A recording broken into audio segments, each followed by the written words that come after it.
Alam mo yung pakiramdam na kahit anong pilit mong mag-isip, wala talagang lumalabas. Kahit magpaikot-ikot, gumulong-gulong, wala talaga, blanco.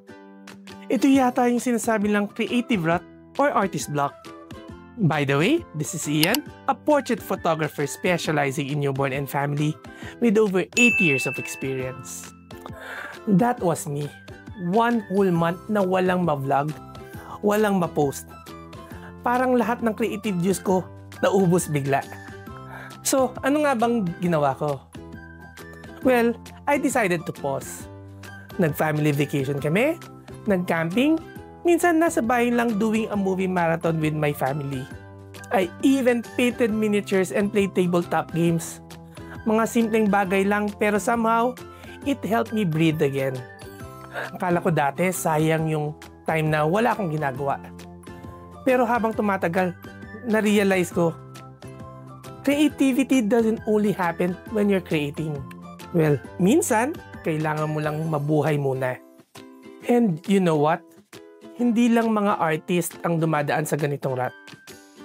Kahit sino, business owners, freelancers, kahit kayong mga parents. Actually, lahat tayo. May mga araw na ubos yung energy or inspirasyon. Yung tipong kahit gusto mo magtrabaho, wala talagang gana. And that's okay. Hindi ibig sabihin na tamad ka. It just simply means that you need to pause and refill your cup.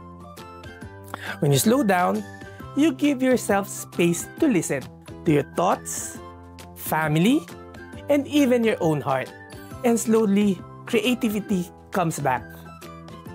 So, if you like this video, make sure to follow us on our socials: Facebook, Instagram, YouTube, and TikTok.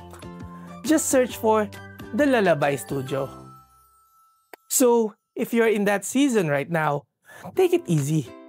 Your ideas will find their way back, just like mine did. This is again Ian, and thank you so much for watching.